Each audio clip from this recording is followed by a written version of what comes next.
Hello everyone, तेज civil के online platform पर आप सभी का स्वागत है। प्रीवियस क्लास में हम डिस्कस कर रहे थे सेल, और सेल में हमने सारे सेल ऑर्गेनेल्स डिस्कस कर लिए थे। अब हम क्या देखेंगे, हमने सेल ऑर्गेनेल्स सारे डिस्कस कर लिए। जो सेल है उसके अंदर हम सारे सेल ऑर्गेनेल्स को अब बना देते हैं। हम क्या देखेंगे, अब हम देखेंगे पादप कोशिका और जंतु कोशिका का अलग अलग डायग्राम। पादप कोशिका अलग होती है, जंतु कोशिका अलग होती है। तो जो पादप कोशिका है, सॉरी, पहले हम देख लेते हैं जंतु कोशिका। जंतु कोशिका को हम इधर बना देते हैं। ये हम बना रहे हैं यहाँ पर जंतु कोशिका। जो छोटी सी कोशिका जिसको हम कुछ इस तरीके से बना रहे थे, और ये हमने उसमें सेल ऑर्गेनेल्स दिखा दिए थे।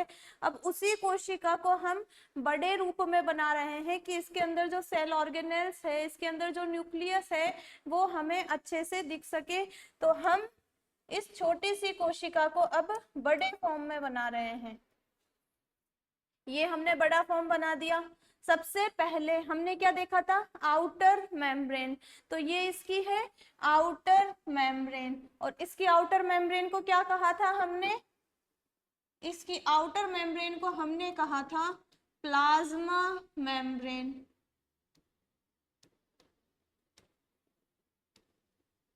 ठीक है, फर्स्ट हमने क्या देखा, outer membrane of animal cell.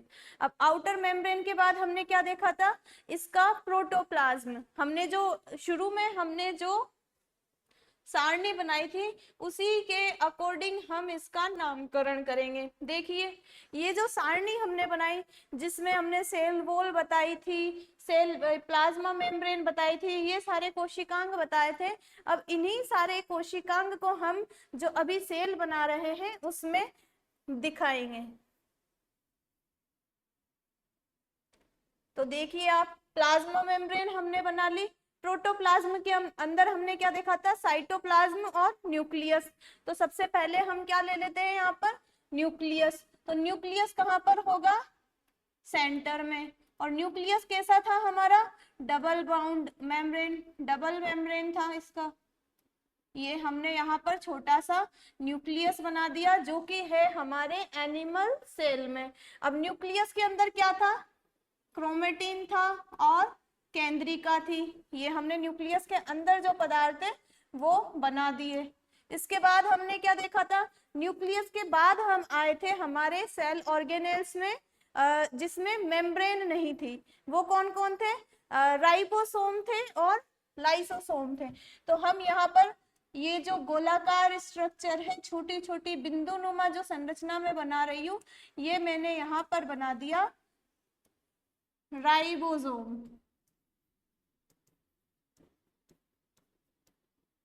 और यहाँ पर कौन से राइबोसोम है, 70S है या 80S है। तो यहाँ पर कौन से हैं, 80S प्रकार के राइबोसोम।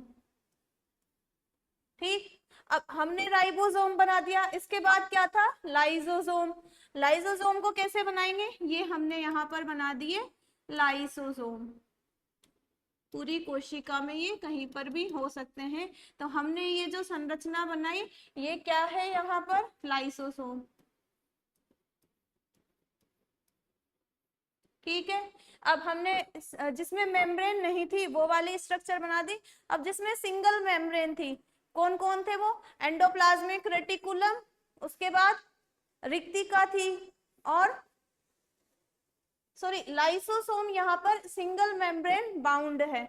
और इसके अलावा क्या थे, जो कि जिनमें नहीं थी मेम्ब्रेन। लाइसोसोम में तो ये है, वन मेम्ब्रेन है यहाँ पर। तो लाइसोसोम तो क्या है, वन मेम्ब्रेन बाउंड है। वो तो जब हम सिंगल मेम्ब्रेन बाउंड स्ट्रक्चर पढ़ेंगे तब बनाएंगे। राइबोसोम के साथ ही एक और संरचना थी, वो कौन सी थी, वो थी यहाँ पर तारक काय। तारक काय क्या था, इस तरह की बेलनाकार संरचना।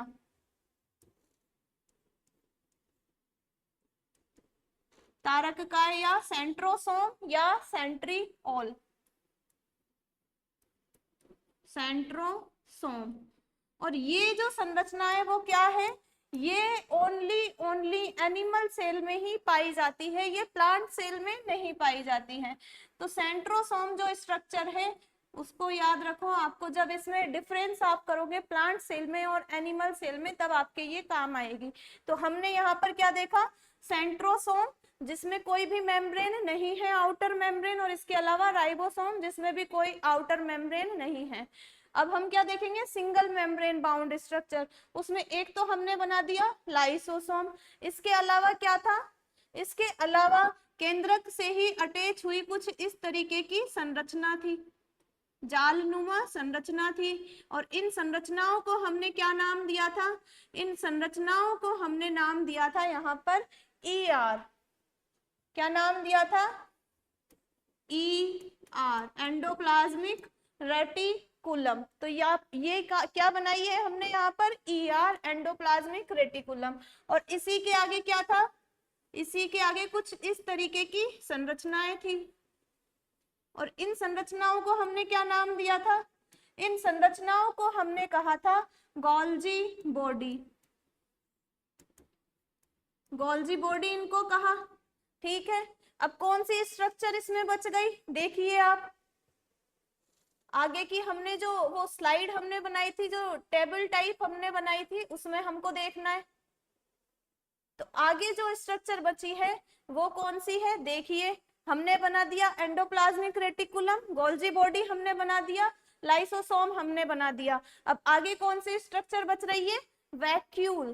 तो वैक्यूल हम आगे बना देंगे। तो यहाँ पर आइए आप, और यहाँ पर क्या बनाइए, वैक्यूल, रिक्तिका। लेकिन ये रिक्तिका क्या होती है, इतनी सारी नहीं होती है। रिक्तिका है जो एनिमल सेल में या तो एब्सेंट होगी या फिर कम होगी और छोटी होगी। तो यहाँ पर हमने क्या बना दी है, वैक्यूल रिक्तिका। लेकिन जरूरी नहीं है कि ये एनिमल सेल में प्रेजेंट हो ही सही, ये एब्सेंट भी हो सकती है। अब इसके अलावा और कौन सी स्ट्रक्चर थी, double membrane bound structure. Double membrane bound structure में क्या क्या आता है, लवक आता है और माइटोकॉन्ड्रिया आता है। लवक तो आएगा हमारे जो हम प्लांट सेल यहाँ पर बनाएंगे उसमें, अभी हम क्या बनाएंगे यहाँ पर, माइटोकॉन्ड्रिया। माइटोकॉन्ड्रिया कैसी स्ट्रक्चर थी, इस तरीके से कुछ संरचना थी और उसमें अंदर कुछ इस तरीके से बने हुए होते थे, ये हमने माइटोकॉन्ड्रिया यहाँ पर बना दिया। तो हमारी कौन कौन सी संरचनाएं हो गई, हमने जो जो वहां पर लिखी थी वो सारी संरचनाएं यहाँ पर बन चुकी है। तो ये क्या है यहाँ पर, माइटोकॉन्ड्रिया। ठीक है, हमने मैक्सिमम जो स्ट्रक्चर थी, इसके अलावा यहाँ पर कुछ द्रव पदार्थ जो भी भरा हुआ होता है जिसमें अमीनो एसिड्स, प्रोटीन्स उपस्थित हो सकते हैं। तो ये हमने मोटा मोटा एनिमल सेल हमने यहाँ पर बना लिया है। कौन सी सेल है ये है हमारी एनिमल सेल।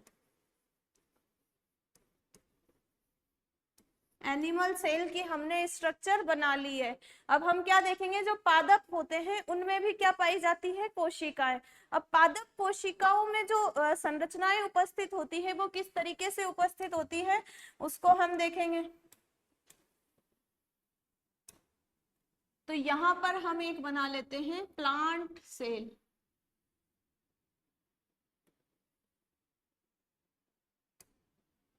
प्लांट सेल हमको बनानी है, आप भी साथ साथ बना सकते हैं।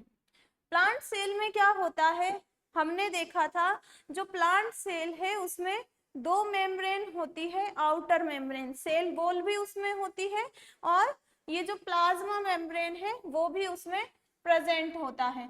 तो ये जो सेल है वो अदर सेल्स से अटैच है, ये जो मैं साइन बना रही हूँ उसका मतलब क्या है कि ऐसी ही और कोशिकाएं यहाँ पर उपस्थित है, ऐसी ही और कोशिकाएं यहाँ पर उपस्थित है। मैंने तो बस यहाँ पर एक सेल यहाँ पर ले ली है। तो इस सेल को आप देखिए, इसमें जो ये आउटर मेम्ब्रेन है इसको क्या कहेंगे हम, इसको हम कहेंगे सेल वॉल, कोशिका भित्ति। सेल वॉल है ये, कोशिका भित्ति ये है जो कि नहीं है हमारे एनिमल सेल में। तो ये आपको एक डिफरेंशिएट करने में काम आएगी कि हम जब एनिमल सेल और प्लांट सेल में डिफरेंशिएट करेंगे, तो इसीलिए मैंने इसको पिंक कलर से अंडरलाइन कर दिया है। नेक्स्ट क्या था, नेक्स्ट इसी के नीचे एक और मेम्ब्रेन है जो कि पाई जाती है हमारी एनिमल प्लांट सेल में। ये जो मेम्ब्रेन में बना रही हूं वो कौन सी मेम्ब्रेन है, वो है हमारी प्लाज्मा मेम्ब्रेन। कौन सी मेम्ब्रेन है, प्लाज्मा मेम्ब्रेन। इसके अलावा अब हमको अंदर क्या क्या चीजें बनानी है, हमने सबसे पहले क्या देखा था, केंद्रक। हमने प्रोटोप्लाज्म देखा, उसमें साइटोप्लाज्म था और न्यूक्लियस था। तो सबसे पहले हम क्या बनाते हैं, यहाँ पर न्यूक्लियस हम यहाँ पर बनाते हैं। तो इसमें न्यूक्लियस इस तरह साइड में उपस्थित होता है। साइड में उपस्थित क्यों होता है उसका भी अभी रीजन देखेंगे हम। ये न्यूक्लियस है, इसके अंदर क्रोमोसोम है, इसके अंदर केंद्रिका है। तो ये हमने क्या बना दिया यहाँ पर, न्यूक्लियस। और यहाँ पर भी ये क्या था, न्यूक्लियस। ये न्यूक्लियस और ये न्यूक्लियस दोनों में ही उपस्थित है। न्यूक्लियस के बाद हमें क्या देखना है, जिन भी संरचनाओं पर कोई भी मेम्ब्रेन नहीं थी, और वो कौन कौन सी थी, राइबोसोम, राइबोसोम और इसके अलावा सेंट्रोसोम। ये जो सेंट्रोसोम है ये हमने क्या देखा, ओनली एनिमल सेल में ही प्रेजेंट होगा। इसीलिए हम यहाँ पर क्या बना देते हैं, हम यहाँ पर राइबोसोम तो बना ही देते हैं क्योंकि राइबोसोम यहाँ पर उपस्थित है। तो ये जो बिंदुनुमा संरचना मैंने बनाई वो क्या है, राइबोसोम, राइबोसोम है ये। अब राइबोसोम हमने बना दिया, इसके बाद हमको क्या बनाना है, एंडोप्लाज्मिक रेटिकुलम, जो कि है सिंगल मेम्ब्रेन बाउंड स्ट्रक्चर। तो अब हम क्या बनाएंगे, केंद्रक से ही अटैच क्या होती थी हमारी एंडोप्लाज्मिक रेटिकुलम। तो ये हमने आगे बना दिया एंडोप्लाज्मिक रेटिकुलम। ये हमने क्या बना दिया, ER यहाँ पर कहाँ दिख रही है, ये हमने बना दी ER, एंडोप्लाज्मिक रेटिकुलम। अब एंडोप्लाज्मिक रेटिकुलम के आगे हमें क्या देखना है, उसके आगे भी हमने कोई स्ट्रक्चर देखी थी। ये हमने क्या बनाई, एंडोप्लाज्मिक रेटिकुलम। और इसके आगे जो स्ट्रक्चर थी वो कौन सी थी, वो थी गोल्जी बॉडी। ये हमने जो स्ट्रक्चर बनाई वो क्या है, वो है हमारी गोल्जी बॉडी।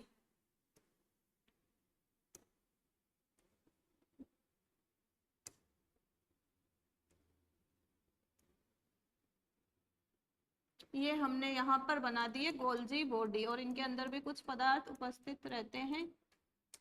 गोल्जी बॉडी मैंने बना दिया। अब हमको क्या बनाना है, लाइसोसोम और रिक्तिका। तो यहाँ पर भी हम क्या बना देते हैं, लाइजोसोम। यहाँ पर भी क्या बना देते हैं, लाइजोसोम, लाइजोसोम। ऐसे ही उपस्थित हो सकते हैं सेल में कहीं भी। तो ये जो लाइजोसोम है वो भी हमने यहाँ पर बना दिया, जो कि है सिंगल मेम्ब्रेन बाउंड स्ट्रक्चर। अब हमको क्या बनानी है, रिक्तिका। रिक्तिका का हमने क्या देखा था, जो प्लांट सेल है उसमें रिक्तिका कौन सी होती थी, बड़ी साइज में होती थी। तो यहाँ पर हम बनाएंगे अब रिक्तिका। तो यहाँ पर जो रिक्तिका है वो लगभग इस तरीके से होगी, इस तरीके से बड़ी होगी हमारी वैक्यूल। इसीलिए जो केंद्रक है वो साइड में चला गया, वो रिक्तिका को बोला भाई तू रह ले इस जगह, मैं आगे चल जाता हूं। तो ये यहाँ पर है रिक्तिका। और रिक्तिका कैसी है, यहाँ पर वैक्यूल, वैक्यूल यहाँ पर है बड़ी।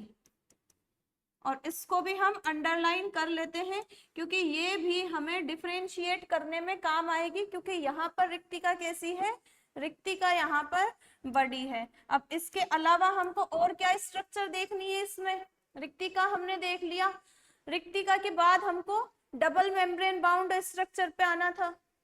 डबल मेम्ब्रेन बाउंड स्ट्रक्चर है, उसमें फर्स्ट क्या था, लवक, प्लास्टिड, और सेकंड उसमें था माइटोकॉन्ड्रिया। तो सबसे पहले हम क्या बना देते हैं, लवक या प्लास्टिड। लवक हम कहाँ पर बनाए, जगह देख लेते हैं। ये यहाँ पर मैंने बना दिया लवक, और इसके अंदर थी कुछ ऐसे लंबी लंबी स्ट्रक्चर। समझ जाइएगा आप, जो भी मैंने ये बनाया है वो क्या है, ये है लवक। तो ये हमने बनाया यहाँ पर प्लास्टिड।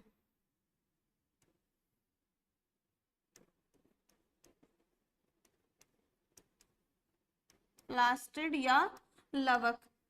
इसको भी हम क्या करेंगे, इसको भी हम अंडरलाइन कर लेते हैं, क्योंकि ये भी जो है वो एनिमल सेल में नहीं है, ओनली और ओनली प्लांट सेल में है। इसके अलावा हमको और क्या स्ट्रक्चर बनानी है, इसके अलावा हमको बनाना है हमारा माइटोकॉन्ड्रिया। ये हमने बनाया माइटोकॉन्ड्रिया। माइटोकॉन्ड्रिया इधर किधर है, इधर तो नीचे है, तो हम यहीं पर लिख देते हैं माइटोकॉन्ड्रिया।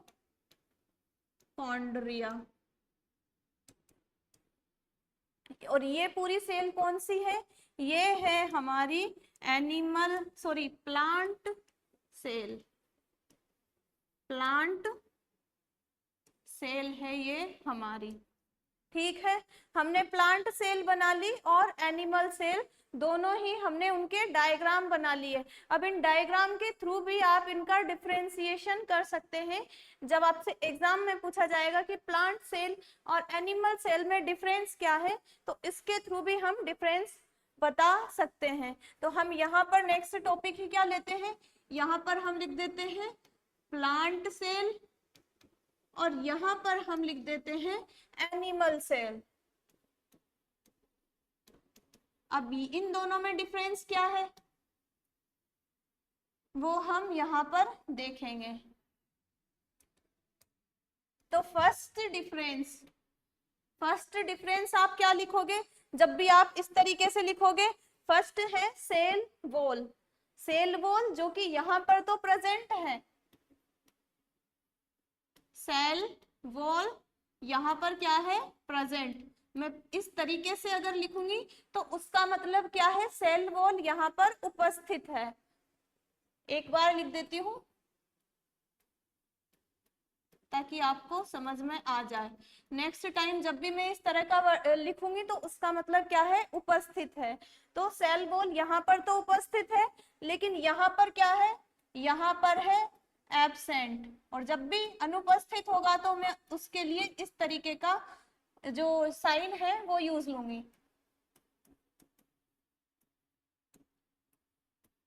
सेल वॉल यहाँ पर अनुपस्थित है, और सेल वॉल यहाँ पर क्या है, यहाँ की जो आउटर मोस्ट लेयर है वो है सेल वॉल,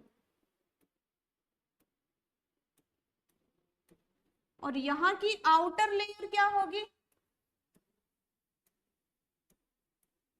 यहाँ की आउटर लेयर होगी हमारी प्लाज्मा मेम्ब्रेन।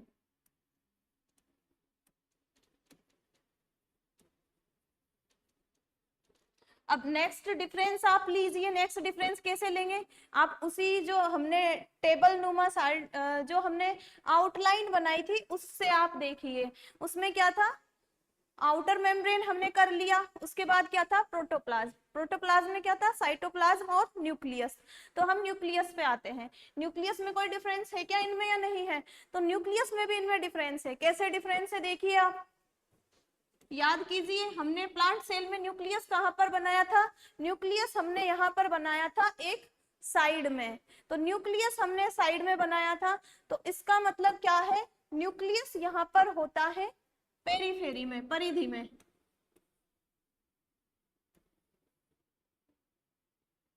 न्यूक्लियस यहाँ पर कैसा होता है, पेरीफेरी में।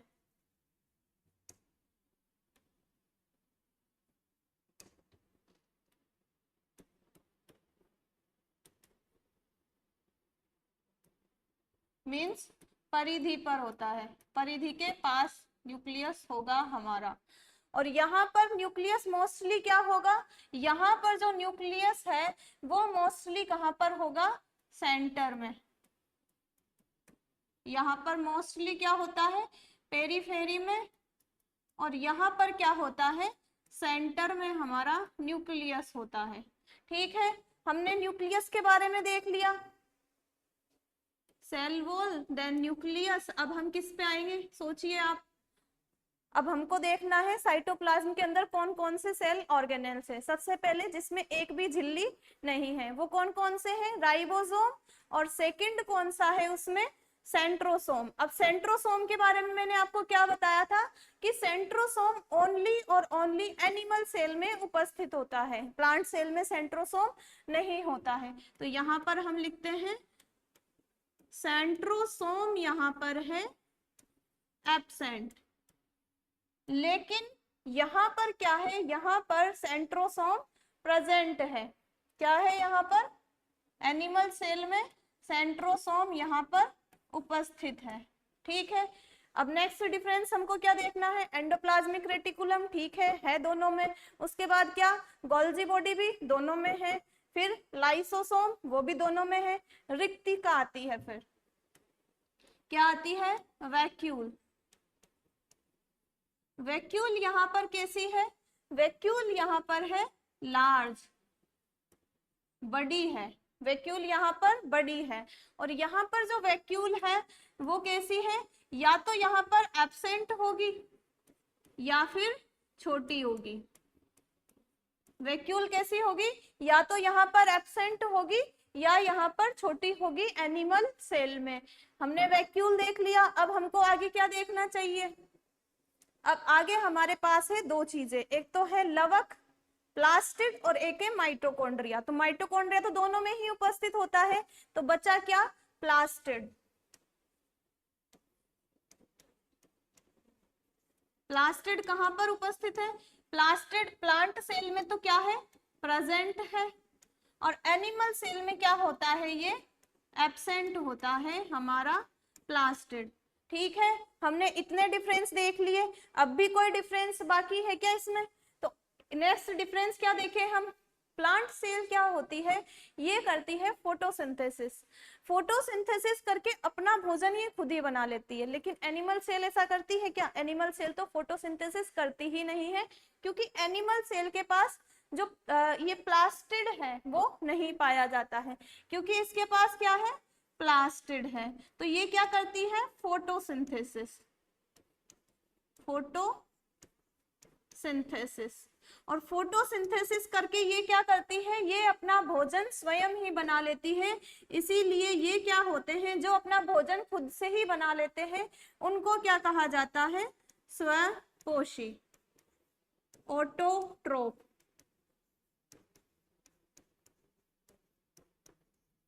स्वपोषी या ऑटोट्रोप इनको कहा जाता है। अब आप कहेंगे हम भी अपना भोजन स्वयं ही बनाते हैं, लेकिन नहीं, आप अपना भोजन स्वयं नहीं बनाते। या तो वो प्लांट बेस्ड होता है या एनिमल बेस्ड होता है। या तो आप प्लांट से कोई प्लांट मटेरियल लाएंगे या एनिमल मटेरियल लाएंगे और फिर उसको आप कुक करेंगे, देन आप अपना भोजन बनाते हैं। तो यहाँ पर जो एनिमल सेल है वो क्या है, ये तो है ऑटोट्रोपिक, फोटोसिंथेसिस करती है, तो ये है ऑटोट्रोपिक। ये हमारी एनिमल सेल क्या होती है, ये होती है परपोषी। और परपोषी को इंग्लिश में क्या कहा जाता है, हेटेरोट्रोपिक।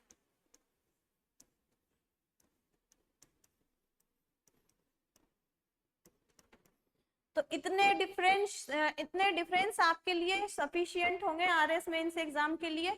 तो ये है प्लांट सेल में डिफरेंस और ये है एनिमल सेल के डिफरेंस, दोनों में डिफरेंस। अब नेक्स्ट हम क्या देखेंगे, नेक्स्ट हम देखेंगे, हमने दो टाइप की सेल का हम बार बार नाम ले रहे थे, कौन सी थी वो दो टाइप की सेल, एक थी प्रोकैरियोटिक और एक थी यूकैरियोटिक। बहुत टाइम से आप सुन रहे हो कि मैम बोल रही है प्रोकैरियोटिक यूकैरियोटिक, होती क्या है ये सेल। तो मैंने आपको बताया था प्रोकैरियोटिक सेल होती है उसमें न्यूक्लियस जो होता है वो एब्सेंट होता है, न्यूक्लियस एब्सेंट होता है, लेकिन उसका जो जेनेटिक मटेरियल न्यूक्लियस में पाया जाता है वो उसकी सेल में वैसे ही उपस्थित होता है, उसमें कोई मेम्ब्रेन नहीं होती है, और उसको क्या कहा जाता है, न्यूक्लियोइड। तो जो न्यूक्लियोइड होता है वो प्रेजेंट होता है हमारी प्रोकैरियोटिक सेल में।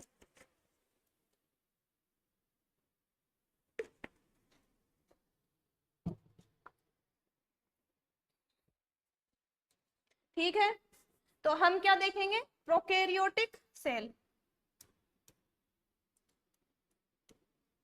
Prokaryotic cell. और जो यूकैरियोटिक सेल है वो तो आपको देखने की जरूरत ही नहीं है, क्योंकि अभी तक हम जितना भी मैटर करते आ रहे थे वो यूकैरियोटिक सेल का ही था। वो हमारी कौन सी थी, यूकैरियोटिक सेल। अब हम क्या देख लेते हैं, प्रोकैरियोटिक सेल। प्रोकैरियोटिक सेल में क्या क्या होता है, प्रोकैरियोटिक सेल में भी, इसका पहले तो एग्जाम्पल देख लेते हैं कि प्रोकैरियोटिक सेल होती किस में है। प्रोकैरियोटिक सेल होती है हमारी बैक्टीरिया में,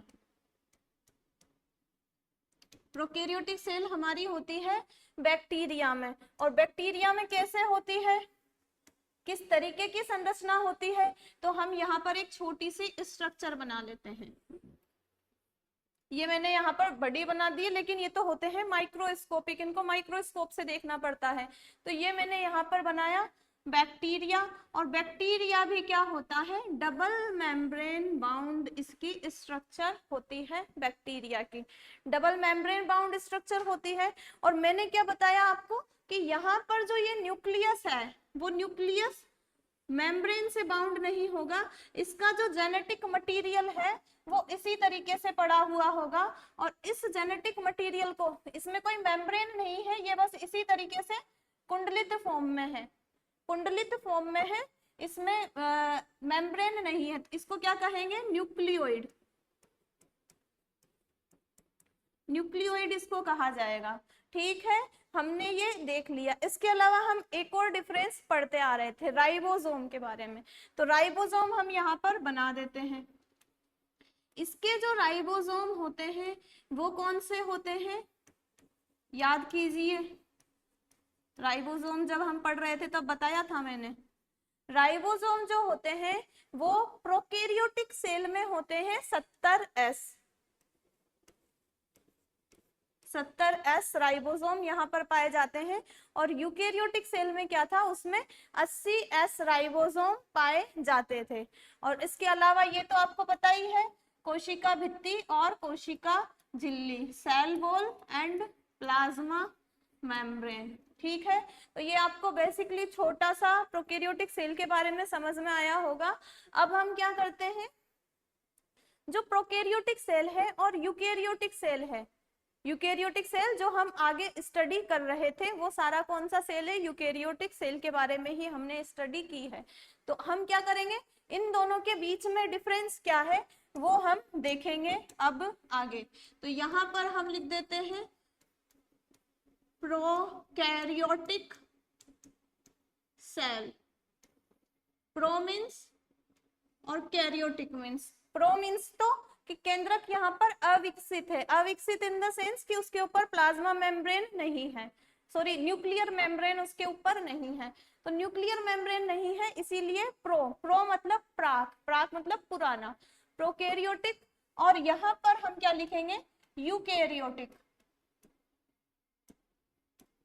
यूकैरियोटिक सेल। तो क्या लिखेंगे हम यहाँ पर, हम यहाँ पर लिखेंगे यूकैरियोटिक सेल। अब यूकैरियोटिक सेल के बारे में देखिए और प्रोकैरियोटिक सेल के बारे में देखिए और इनके अंदर कीजिए आप डिफरेंस। तो जब हम इनके अंदर डिफरेंस करेंगे, 1 सेकेंड, माइक थोड़ा डिस्टर्ब हो गया था। तो जब हम प्रोकैरियोटिक सेल और यूकैरियोटिक सेल के बीच में डिफरेंस देखेंगे तो फर्स्ट डिफरेंस क्या देखेंगे हम इसके बीच में, फर्स्ट डिफरेंस हम देखेंगे कि इसका न्यूक्लियस कैसा है, इसका न्यूक्लियस कैसा है। तो यहाँ पर प्रोकैरियोटिक सेल में क्या पाया जाता है, न्यूक्लियस यहाँ पर क्या है, एब्सेंट, यहाँ पर क्या प्रेजेंट है, न्यूक्लियोइड, यहाँ पर क्या है, न्यूक्लियोइड यहाँ पर उपस्थित है, न्यूक्लियोइड यहाँ पर उपस्थित है। अब इसके बाद हम क्या देखेंगे आगे, इसके बाद हम आगे यहाँ पर देखेंगे यूकैरियोटिक सेल के बारे में। यूकैरियोटिक सेल में क्या है, न्यूक्लियस यहाँ पर प्रेजेंट होता है, तो यहाँ पर क्या है, न्यूक्लियस यहाँ पर प्रेजेंट है। ठीक है, फर्स्ट डिफरेंस हमने देख लिया। अब सेकंड डिफरेंस हम देखेंगे। सेकंड डिफरेंस क्या है यहाँ पर? सेकंड डिफरेंस है जो प्रोकैरियोटिक सेल है उसमें सेल ऑर्गेनेल पाए जाते हैं। सेल ऑर्गेनेल्स जो यहाँ पर पाए जाते हैं उनमें क्या होता है, उनमें भी मेम्ब्रेन नहीं होती है। मेम्ब्रेन यहाँ पर नहीं पाई जाती है सेल ऑर्गेनेल्स में। यहाँ पर क्या होगी, यहाँ पर मेम्ब्रेन प्रेजेंट होगी। ये हमने देख लिया। एक हमने क्या देखा था, राइबोसोम के बारे में। तो यहाँ पर हम लिख देते हैं राइबोसोम।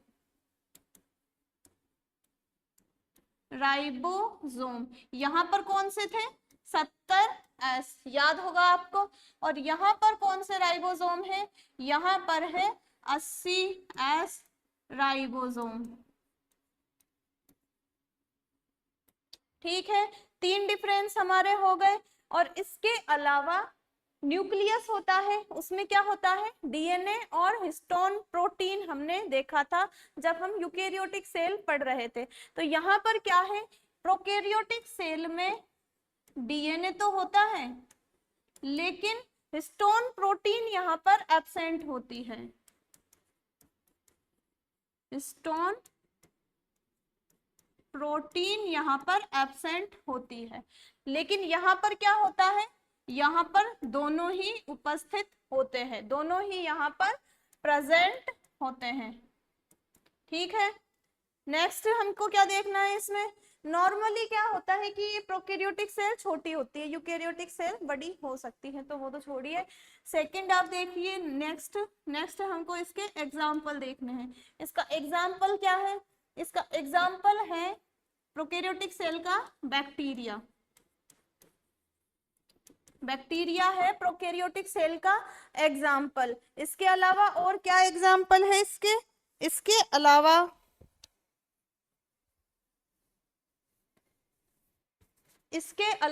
इसके एग्जाम्पल है हमारे blue green algae. Blue green algae bacteria है और ब्लू ग्रीन एल्गी इसके एग्जाम्पल है। Next eukaryotic cell. Eukaryotic cell में आप देखिए इसके एग्जाम्पल क्या है। तो यूकैरियोटिक सेल तो आपको पता ही है, जो भी हमने अभी तक पढ़ा, प्लांट सेल, एनिमल सेल, सब जगह कौन सी सेल है, यूकैरियोटिक सेल। फिर भी आप एक चीज देख लीजिए, जो प्रोटोजोआ होता है, प्रोटोजोआ, उसमें भी कौन सी सेल थी, उसमें भी थी हमारी यूकैरियोटिक सेल। और प्रोटोजोआ के अलावा plant cell, animal cell,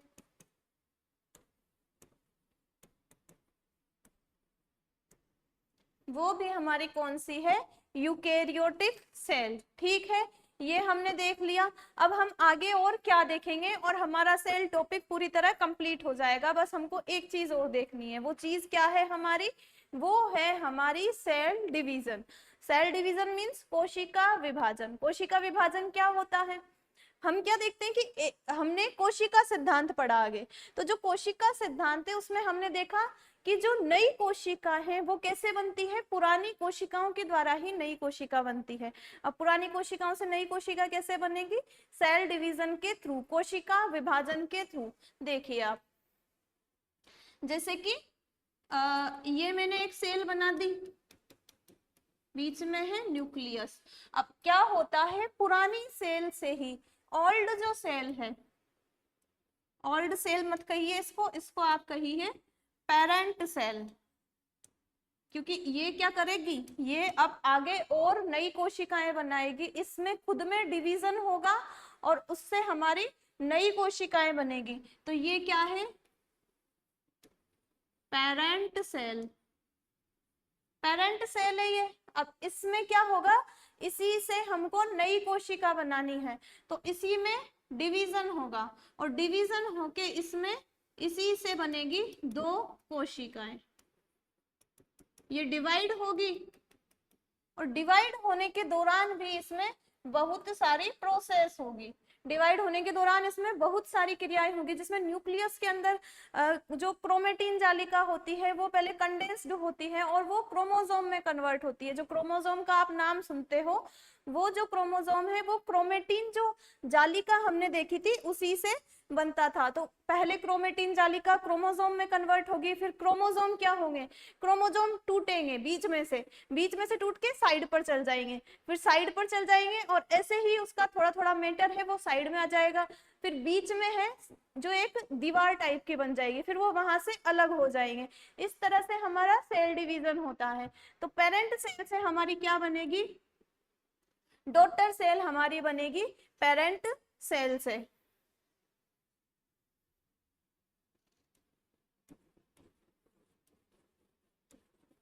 daughter cell हमारी बनी पेरेंट सेल से। ये जो प्रोसेस हम देख रहे हैं पेरेंट सेल से डॉटर सेल बनने की, ये 2 टाइप से होती है। कितने टाइप से, 2 टाइप से, और उनके नाम भी कितने हैं, 2। देखो फर्स्ट टाइप में क्या होगा, फर्स्ट टाइप में तो नॉर्मल कि एक सेल से हमारी 2 कोशिकाएं बन गई, और इसको हम क्या नाम देते हैं, एक एक जो पेरेंट सेल है उससे हमारी 2 सेल बन गई, इसको हम नाम देते हैं माइटोसिस। माइटोसिस इसको कहा जाता है, और हिंदी में इसको कहा जाता है समसूत्री विभाजन। समसूत्री विभाजन इसको कहा जाता है। तो फर्स्ट क्या है, माइटोसिस। और सेकंड में क्या होगी, सेकंड किस तरीके से डिवाइड होगी हमारी सेल्स, सेकंड है हमारी मियोसिस। मियोसिस, और इसको हिंदी में कहा जाता है अर्धसूत्री विभाजन। अर्धसूत्री विभाजन सॉरी।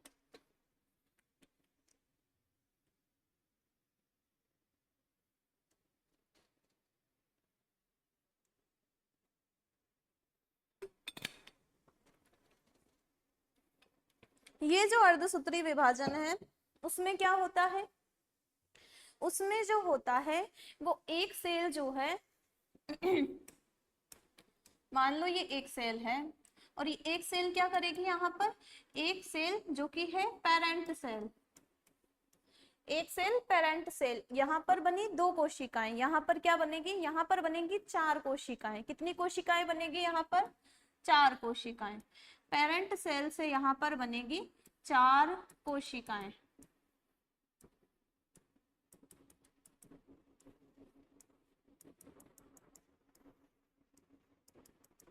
ये होता है हमारा अर्धसूत्री विभाजन। अब देखिए इसमें और क्या होता है, और क्या होता है, ये जो पेरेंट सेल है इसी को आप थोड़ा और बड़ा बनाओ। ये मैंने पेरेंट सेल बनाई और इसके अंदर ये मैंने बनाया न्यूक्लियस, और न्यूक्लियस में क्या होता है, न्यूक्लियस में यहाँ पर क्या होगा, यहाँ पर होता है क्रोमेटीन। क्रोमेटीन यहाँ पर होता है। अब मैं ओनली न्यूक्लियस न्यूक्लियस का डायग्राम आगे बनाऊंगी सॉरी। ये न्यूक्लियस, जब भी सेल डिवीजन होगा क्या होगा, ये जो क्रोमेटीन है वो कंडेंस्ड हो जाएगा और वो क्या बनाएगा, गुणसूत्र बनाएगा, क्रोमोसोम बनाएगा, और वो कैसे दिखेंगे, वो कुछ इस तरीके से दिखेंगे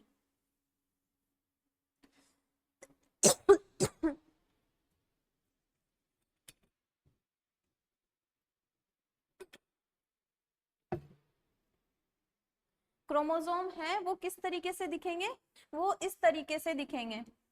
नेक्स्ट क्या होगा, नेक्स्ट क्या होगा, ये जो क्रोमोसोम है वो ह्यूमन में कितने पाए जाते हैं, कितने जोड़ी क्रोमोसोम ह्यूमन में पाए जाते हैं, तो ये जो पेरेंट सेल है उसमें 46 जो है वो क्रोमोसोम पाए जाते हैं।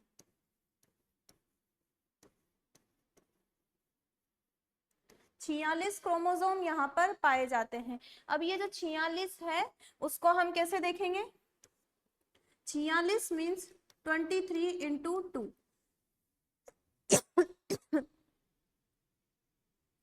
46 मीन्स क्या है, 23 इंटू 2।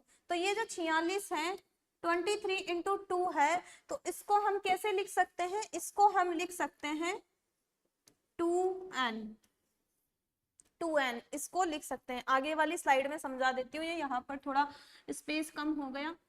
तो ये मैंने बना दिया केंद्रक, केंद्रक में मैंने क्या बनाए, क्रोमोसोम, ये थे हमारे क्रोमोसोम। और ये हमारे पेरेंट सेल में कितने होते हैं, ये होते हैं हमारे 46। कितने होते हैं, 46। 46 मीन्स क्या होता है कि ये 23 जोड़ी है, 23 जोड़ी है। 23 जोड़ी मीन्स क्या है, 23 इंटू 2 है। और इनको क्या लिख सकते हैं, 2n इनको हम लिख सकते हैं। और जो ये 2n हमने लिखा, इसको हम क्या लिखते हैं, इसको हम लिखते हैं द्विगुणित, द्विगुणित कोशिका इसको हम लिखते हैं। अब क्या होता है, जब हमारा सेल डिवीजन होता है, जब सेल डिवीजन होगा तो न्यूक्लियस का भी डिवीजन होगा, न्यूक्लियस में हमारे क्रोमोसोम का डिवीजन होगा। अब क्रोमोसोम का डिवीजन होगा तो इससे बनने वाली जो दो सेल है, इसके ऊपर ये मैंने बना दिया सेल, ये न्यूक्लियस थोड़ा बड़ा बना दिया हमने यहाँ पर, क्योंकि हमको न्यूक्लियस के बारे में समझना है। तो इससे जब डॉटर सेल बनेगी, डॉटर सेल ये दो बन गई, और ये है इनकी आउटर मेम्ब्रेन। अब ये जो दो डॉटर सेल बनी है, डॉटर सेल, ये है हमारी पेरेंट सेल। ये जो डॉटर सेल समसूत्री विभाजन की हम बात कर रहे हैं, किसकी बात कर रहे हैं, माइटोसिस की। तो माइटोसिस में क्या होगा, ये जो डॉटर सेल बनेगी, दो डॉटर सेल बनती है, और उसके अलावा क्या होता है, इसके अलावा ये जो क्रोमोसोम यहाँ पर है वो सेम रहेंगे। क्रोमोसोम जैसे हमने पेरेंट सेल में देखे, सेम टू सेम वैसे ही रहेंगे। तो क्रोमोसोम पेरेंट सेल में कितने थे, 46, तो यहाँ पर भी कितने रहेंगे, 46। यहाँ पर भी क्रोमोसोम कितने हैं, 46, means 23 into 2 means 2n, means द्विगुणित। और द्विगुणित को इंग्लिश में कहा जाता है डिप्लॉइड। तो ये होता है हमारे समसूत्री विभाजन में, माइटोसिस में, माइटोसिस में। ठीक है, माइटोसिस में एक सेल से बनती है हमारी दो सेल्स। अब हम देखते हैं मियोसिस के बारे में। तो मियोसिस के बारे में हम देखते हैं, जिसमें हमें क्या बनानी है, जिसमें हमें बनानी है एक पेरेंट सेल से हमको बनानी है 4 कोशिकाएं। अब 4 कोशिकाएं बनानी है तो क्या होगा, देखिए अलग कलर से ले लेती हूँ मैं ताकि बेहतर तरीके से समझ में आए। ये हमने बना दी एक पेरेंट सेल, इसका है न्यूक्लियस, और ये है बाहर सेल मेम्ब्रेन। ये हमारा क्या है, न्यूक्लियस, न्यूक्लियस है हमारा यहाँ पे। इसमें भी क्या होगा, ये जो आगे की स्लाइड में हमने देखा था, सबसे पहले होती है क्रोमेटिन जालिका। क्रोमेटिन जालिका जो हम पढ़ के आए थे केंद्रक पढ़ते टाइम, क्रोमेटिन इसको कहा जाता है। क्रोमेटिन कंडेंस्ड हुआ और वो कन्वर्ट हुआ क्रोमोसोम में। यहाँ तक भी, यहाँ पर भी क्या होता है, जो क्रोमेटिन है वो कंडेंस होगा, और कंडेंस होके वो क्या बनाएगा, क्रोमोसोम वो बनाएगा। तो यहाँ पर भी ये क्रोमोसोम बन गए। ठीक है, बन गई ये क्रोमोसोम। अब आगे क्या होगा, आगे हमको इसको डिवाइड करना है, डिवाइड करके हमको बनानी है 4 कोशिकाएं। तो इसमें क्या होगा, इसमें जो 4 कोशिकाएं बनेगी, ये तो क्या है, ये है 2n, ये क्या है, द्विगुणित, द्विगुणित है ये। लेकिन इसमें जो 4 सेल्स बनेगी उसमें क्या होगा, ये तो यहाँ पर है 46 क्रोमोसोम, ठीक है, यहाँ पर है 46, लेकिन यहाँ पर जो नई सेल बनेगी उसमें क्या होगा, ये एक ही होगा, एक ही होगा। इसी प्रकार यहाँ पर भी एक ही होगा, इसी प्रकार सेम यहाँ और सेम यहाँ। 4 सेल्स यहाँ पर बनेगी और चारों में ही एक एक ही होगा, और इसके ऊपर न्यूक्लियर जो मेम्ब्रेन है वो आप बना लीजिएगा। तो यहाँ पर क्या होता है, यहाँ पर हमने बनाई 4 सेल्स, लेकिन यहाँ पर क्या था, 2n। यहाँ पर कुछ इस तरीके की संरचना थी। आगे जब हमने सेल बनाई तो उसमें कुछ इस तरीके की संरचना आ गई। क्या हुआ, इसमें जो 46 है उसमें से 46 के 46 आगे नहीं जाएंगे, उसमें से कितने जाएंगे, 23 ही आगे जाएंगे। तो इनमें क्या है, इनमें ओनली 23 क्रोमोसोम है। इसी प्रकार इसमें भी है 23, इसमें भी है हमारे 23 और इसमें भी है हमारे 23 क्रोमोसोम्स। तो क्या हुआ, 2n थी ये, 46 मीन्स क्या था 23 इंटू 2, तो ये थी 2n, लेकिन यहाँ पर तो है ही 23, तो ये क्या है, ये है हमारी n, और n को हम कहते हैं हैप्लॉइड, और हिंदी में इसको कहा जाता है अगुणित। हिंदी में इसको क्या कहा जाता है, अगुणित। तो हमने क्या देखा, यहाँ पर थे 46 क्रोमोसोम, 46 क्रोमोसोम से बने 46 ही क्रोमोसोम, लेकिन यहाँ पर 46 थे, उससे बने 23 क्रोमोसोम्स। तो यहाँ पर क्या हुआ, क्रोमोसोम्स की संख्या यहाँ पर कम हो गई, आधी हो गई, इसीलिए द्विगुणित से जो कोशिका है वो कौन सी बनी, अगुणित कोशिका। ठीक है, ये हमने देख लिया। अब क्योंकि क्या हो रहा है, यहाँ पर 4 कोशिका बन रही है और वहां पर क्या बन रही है, 2 कोशिका। 2 कोशिका बनने की प्रोसेस छोटी होगी या 4 कोशिका बनने की प्रोसेस छोटी होगी, 2 कोशिका बनने की प्रोसेस छोटी होगी, इसीलिए जो माइटोसिस है वो कैसा होता है, वो छोटा होता है, और जो ये मियोसिस हमने देखा था वो थोड़ी बड़ी प्रोसेस होती है। तो हम इनमें डिफरेंस देख लेते हैं अब, mitosis and meiosis. Mitosis and यहां पर हम लिख देते हैं मियोसिस। ठीक है, अब हमको इसमें क्या करने हैं, डिफरेंशिएशन हमको इसमें करना है। तो डिफरेंशिएशन करते हैं। सबसे पहले हम क्या देखेंगे, सबसे पहले हम देखेंगे कि एक पेरेंट सेल से यहाँ पर कितनी सेल बनती है, 2 डॉटर सेल। एक पेरेंट सेल से यहाँ पर क्या बनेगी, 2 डॉटर सेल। डॉटर सेल, एक पेरेंट सेल से 2 डॉटर सेल यहाँ पर बनेगी। यहाँ पर क्या होगा, देखिए यहाँ पर एक पेरेंट सेल से बनेगी यहाँ पर 4 डॉटर सेल, देखा हमने आगे। ठीक है, सेकंड डिफरेंस हम देखते हैं। सेकंड डिफरेंस क्या होगा, सोचिए, इसमें क्या होता है, माइटोसिस में समसूत्री विभाजन में क्या होता है, पेरेंट सेल में कितने थे, 46 गुणसूत्र, डॉटर सेल में कितने आए, 46 गुणसूत्र। यहाँ पर पेरेंट सेल में कितने थे, 46, डॉटर सेल में कितने गए, 23। तो यहाँ पर क्या होती है, इन दोनों में गुणसूत्रों की संख्या समान होती है, पेरेंट सेल और डॉटर सेल में गुणसूत्रों की संख्या, गुणसूत्रों की संख्या क्या होगी यहाँ पर, समान, पेरेंट सेल और डॉटर सेल। मैंने एरो के निशान लगा दिए तो उससे आपको समझ में आ जाएगा, पेरेंट सेल और डॉटर सेल में गुणसूत्रों की संख्या समान होती है, लेकिन यहाँ पर क्या होता है, समान नहीं होती है, असमान होती है। और कितनी होती है, 23 होती है हमारी डॉटर सेल में, पेरेंट सेल में कितनी है, 46। सेकेंड डिफरेंस हमने ये देख लिया। थर्ड डिफरेंस हम देखते हैं। थर्ड डिफरेंस क्या होगा, देखिए हमने क्या बनाया, यहाँ पे 2 डॉटर सेल, यहाँ पर बनाई 4 डॉटर सेल। तो बड़ी कौन सी प्रोसेस है, माइटोसिस छोटी प्रोसेस है और मियोसिस बड़ी प्रोसेस है। तो हम क्या लिखेंगे, ये तो है छोटी प्रक्रिया, कंपैरेटिवली दिस, ये है छोटी प्रक्रिया, और ये क्या है, ये है यहाँ पर बड़ी प्रक्रिया। अब कैसे है वो भी हम देख लेते हैं। छोटी प्रक्रिया कैसे है कि इसमें तो होता है केवल एक बार डिवीजन, इसमें क्या होता है, केवल एक ही चरण होता है, केवल एक चरण में हो जाती है। और ये क्या होती है, एक चरण में हो जाती है, लेकिन उस एक ही चरण में 4 फेज पाई जाती है, प्रोफेज, मेटाफेज, एनाफेज और टीलोफेज। एक ही फेज है, फेज क्या है, एक ही चरण है, केवल एक ही बार होगी प्रोफेज, मेटाफेज, एनाफेज और टीलोफेज की प्रक्रिया।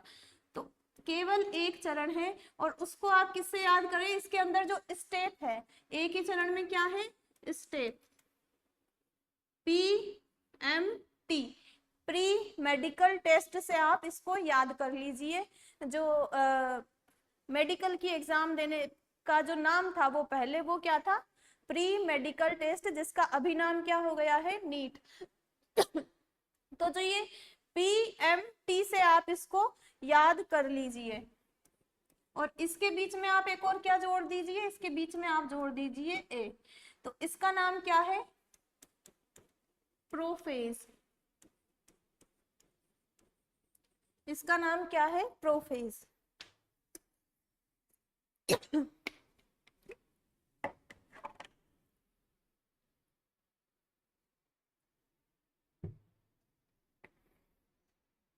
सेकंड नाम क्या है, सेकंड नाम है मेटाफेज। थर्ड नाम क्या है, एनाफेज।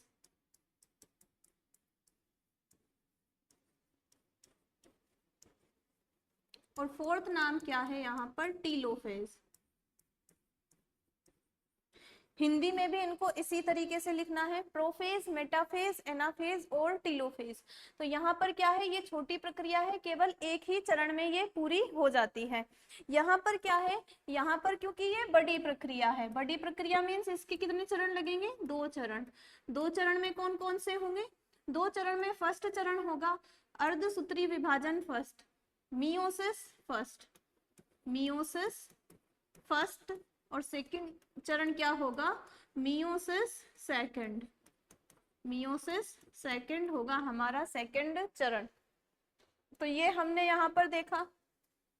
अब क्योंकि ये बड़ा है तो इसमें एक और अंतर आप लिख सकते हैं, देखिए आप एक और अंतर आप इसमें क्या लिख सकते हैं। फर्स्ट चरण हमने इसका देख लिया, प्रोफेज, मेटाफेज, एनाफेज और टीलोफेज। लेकिन इसी में ये एक चरण 2 बार होगा, मियोसिस फर्स्ट और मियोसिस सेकंड। तो क्या होगा, ये जो प्रोफेज है, फर्स्ट जो इसका चरण है प्रोफेज, यहाँ पर क्या होता है, प्रोफेज जो है, प्रोफेज जो है यहाँ पर छोटा होता है। सेल डिवाइड हुई तो उसमें बहुत सारी अंदर प्रक्रियाएं होती है और उन प्रक्रियाओं को हमने चरण में डिवाइड कर दिया है। फिर चरण में भी हमने स्टेप बना दिए कि सबसे पहले जो कंडेंस्ड होगा, फिर क्रोमोसोम बनेंगे, फिर क्रोमोसोम साइड में जाएंगे तो उसको हमने एक चरण दे दिया, फिर कुछ और मटेरियल साइड में जाएगा, फिर उनके ऊपर सेल वॉल बनेगी, तो सबको हमने अलग अलग नाम दे दिया है। तो ये जो प्रोफेज है यहाँ पर वो छोटा होगा, यहाँ पर जो प्रोफेज है ये कैसा होगा, ये यहाँ पर बड़ा होगा। बड़ा इन द सेंस इसमें प्रोफेज के अंदर भी और स्टेप पाई जाएगी, जैसे कि leptotene, zygotene, pachytene, diplotene, diakinesis. Leptotene, zygotene, pachytene, diplotene, diakinesis. आपको ज्यादा इनको देखने की जरूरत नहीं है, बस ये आप देख लीजिए। तो हमने यहाँ पर देख लिया ये सब। अब आगे हम क्या देखेंगे, आगे हम देखेंगे कि ये जो माइटोसिस है वो कहाँ पर पाया जाता है, माइटोसिस कहाँ पर पाया जाता है और मियोसिस कहाँ पर पाया जाता है। हमने कह तो दिया कि एक पेरेंट सेल से 2 डॉटर सेल बन गई, एक पेरेंट सेल से 4 डॉटर सेल बन गई, लेकिन ये जो प्रोसेस है वो होती कहाँ है। तो ये जो माइटोसिस है वो हमारी ऑल ओवर बॉडी में माइटोसिस ही चलता है, ऑल ओवर बॉडी में हमारी क्या चलता है, mitosis. All over body means कहां पर होती है ये प्रोसेस, तो ये कहां पर होती है, जो भी हमारी सारी सेल्स होती है, ऑल सेल्स, ऑल सेल्स में यही होता है। जो भी हमारी ऑल सेल्स होती है, सारी बॉडी की जितनी भी कोशिकाएं होती हैं उनको क्या कहा जाता है, सोमैटिक सेल्स। और हिंदी में इसको क्या कहा जाता है, कायिक कोशिका। ठीक है, कायिक कोशिका इसको कहा जाता है। तो फिर ये कहां पर होती है, ये ओनली होता है हमारा मियोसिस ओनली एक कोशिका में होता है, और वो कौन सी कोशिका है, वो है यहाँ पर जनन कोशिका। जनन कोशिका, कैसे जनन कोशिका में होता है, देखिए आप, आगे बता देती हूँ मैं ये भी। तो क्या होता है, मेल होते हैं, और फीमेल होते हैं। मेल में क्या होता है? मेल में होता है टेस्टिस। मेल में क्या होता है? टेस्टिस। और फीमेल में क्या होता है? ओवरी। मेल में होता है टेस्टिस और फीमेल में होती है हमारे ओवरी। अब ओवरी क्या होती है और टेस्टिस क्या होता है? ये होते हैं हमारे प्राइमरी ऑर्गन्स, ह्यूमन बींग्स के होते हैं ये प्राथमिक जनन अंग ये होते हैं। तो टेस्टिस में क्या होता है? टेस्टिस से बनते हैं स्पर्म, और स्पर्म भी क्या होती है? स्पर्म भी एक कोशिका होती है। ये भी क्या है? एक सेल है। ओवरी से क्या बनता है? ओवरी से बनता है ओवम, और ये भी क्या है? ये भी है एक सेल। तो हमने क्या बना दिए? टेस्टिस और ओवरी से आगे स्पर्म और ओवम। अब ये स्पर्म और ओवम सेल है, ये टेस्टिस और ओवरी भी क्या है? सेल्स से मिलकर बने हुए हैं। और यहाँ पर जो सेल्स होगी वो कौन सी होगी? 2n। यहाँ पर भी कौन सी होगी? 2n। ठीक है, 2n और 2n हमने बना दिया। अब हम आगे क्या देखते हैं? स्पर्म और ओवम जो हमने बनाया वो कौन सा होगा? वो 2n होगा या n होगा? तो आगे आप देखिए, अलग कलर से मैं बता देती हूँ। 2n से मान लो कि हमने यहाँ पर बना दिया 2n। स्पर्म की सेल हमने क्या बना दी? 2n। ओवरी की भी हमने बना दी 2n। 2n मीन्स क्या होता है? 46। 2n मीन्स क्या होता है? 46। अब आगे क्या होता है इसमें? स्पर्म और ओवम बनने के बाद फर्टिलाइजेशन की प्रोसेस होती है, निषेचन की प्रक्रिया होती है, और उसमें क्या होता है? स्पर्म और ओवम दोनों मिल जाते हैं, स्पर्म और ओवम दोनों जॉइंट हो जाएंगे, और इसके जॉइंट होने से क्या होगा? इनका जो जेनेटिक मटेरियल है वो भी जुड़ेगा। जेनेटिक मटेरियल क्या है? 46 और 46 क्रोमोसोम। जेनेटिक मटेरियल यहाँ पर क्या है? 46 और 46 क्रोमोसोम। और यहाँ पर क्या होगा? अब ये दोनों मिल गए, मान लो फर्टिलाइजेशन हो गया, फर्टिलाइजेशन हो गया, तो यहाँ पर क्या होगा? 46 प्लस 46, इतने सारे क्रोमोसोम बन जाएंगे। 46 प्लस 46 कितने होंगे? यहाँ पर 92 क्रोमोसोम हो जाएंगे। और 92 क्रोमोसोम करके क्या हमको अलग स्पीशीज थोड़ी बनानी है? 92 क्रोमोसोम नॉर्मल ह्यूमन बींग में कितने होते हैं? 46। यहाँ पर कितने हो गए? 92। इसीलिए यहाँ पर 92 क्रोमोसोम ना हो, 46 क्रोमोसोम ही हो। इसीलिए हम आगे करते हैं जो ये मियोसिस की प्रोसेस है वो। तो ये वाली जो है ये ऐसा नहीं होता है, ये ऐसा नहीं होता है। होता क्या है? आगे देखिए, हम यहाँ पर कर लेते हैं आगे। ये हमने बनाया टेस्टिस, ये हमने बनाई ओवरी, यहाँ से हमने क्या बनाया? स्पर्म, और यहाँ से हमने क्या बनाया? ओवम। ठीक है, हमने बनाए, और यहाँ पर हमने क्या लिखा? 2n, यहाँ पर लिखा 2n। अब क्या है? हमने यहाँ पर तो 2n से 2n ही बना दिए, लेकिन अब हम क्या करेंगे? अब हमको क्या करना है? हमको 92 क्रोमोसोम नहीं लाने हैं, अब हमको कितने लाने हैं? 46। 46 कब आएंगे? देखिए आप, यहाँ पर है 46, ठीक है, यहाँ पर है 46। जब मियोसिस होता था, मियोसिस होके 4 डॉटर सेल बनती थी। ये एक सेल से, टेस्टिस की एक सेल से स्पर्म 4 ही बनेंगे, और ओवरी से जो ओवम है वो 4 ही बनेंगे। लेकिन ओवम तो ओनली 1 ही डेवलप होता है, स्पर्म तो चारों ही डेवलप्ड होते हैं। तो यहाँ पे हमने एक एक लिख दिया, स्पर्म और ओवम। अब यहाँ पर हमने क्या लिखा कि 4 जो डॉटर सेल होती है उसमें कितने होते हैं? 23। तो हम क्या करते हैं? 23 मीन क्या था? यहाँ पर n था। 23 मीन क्या था? n, और n मीन्स था हैप्लॉइड। तो यहाँ पर क्या होगा? यहाँ पर हम अब कर रहे हैं n, n मीन्स यहाँ पर हम भेज रहे हैं 23, यहाँ पर भी हम क्या कर रहे हैं? n, और यहाँ पर हमने कितना भेज दिया? 23। किस प्रोसेस से? मियोसिस प्रोसेस से। टेस्टिस की सेल्स में डिवीजन हुआ, डिवीजन हुआ तो हमने समसूत्री वाला नहीं किया, माइटोसिस वाला नहीं किया, हमने किया मियोसिस वाला। और मियोसिस वाला डिवीजन करके स्पर्म में हमने कितने क्रोमोसोम बनाए? 23 क्रोमोसोम बनाए। अब यहाँ पर क्या होगा, यहाँ पर जब फर्टिलाइजेशन की प्रोसेस होगी तो क्या होगा? 23 प्लस 23, और ये जो होंगे वो कितने होंगे? 46। और ये किसमें होंगे? हमारे एम्ब्रियो में, जाइगोट जो बनेगा, सबसे पहले जाइगोट, और जाइगोट से हमारा बनेगा एम्ब्रियो। तो अब हमारे जो नंबर है वो मेंटेन हुए हैं कितने? 46। तो क्या होता है, ये वाली प्रोसेस नहीं होती है, ये वाली प्रोसेस नहीं होती है, होती कौन सी प्रोसेस है? ऊपर वाली मियोसिस की ये वाली प्रोसेस होती है, और इससे हमारे बनते हैं 46 क्रोमोसोम। तो ये हुआ हमारे जनन कोशिका में। जनन कोशिका में कौन सा विभाजन पाया जाएगा? मियोसिस। इसीलिए जनन कोशिका में कौन सा विभाजन पाया जाता है? मियोसिस। ठीक है, ये हमने देखा। अब आगे हम क्या देखेंगे?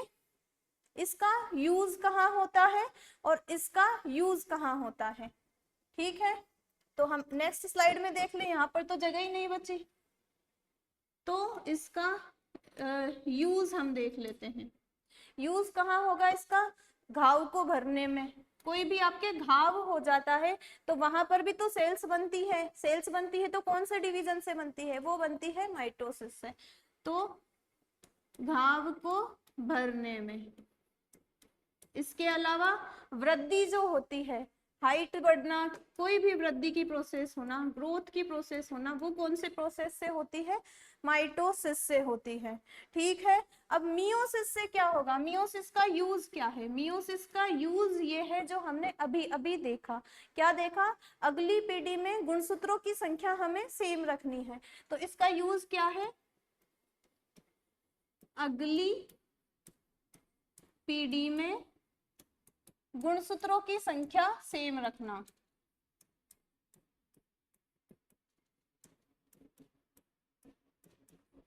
अगली पीढ़ी में गुणसूत्रों की संख्या सेम रहे, कितनी? 46। तो ये इसका यूज है, ये है हमारा माइटोसिस और ये है हमारा मियोसिस। तो ये सब आपने देख लिया। यही सब था इनमें डिफरेंस। आज की क्लास में इतना ही करते हैं। हमारा जो सेल टॉपिक है वो पूरा कंप्लीट हो चुका है। कल हम क्या करेंगे, एक बार जो पूरा शुरू से लेके एंड तक जो सेल हमारी चली थी उसको हम रिवाइज कर लेंगे, ताकि आपको भी क्विकली रिकॉल हो और आप भी इसको रिवाइज करके आए। Thank you so much. Next class में हम नेक्स्ट टॉपिक के साथ मिलते हैं। Thank you.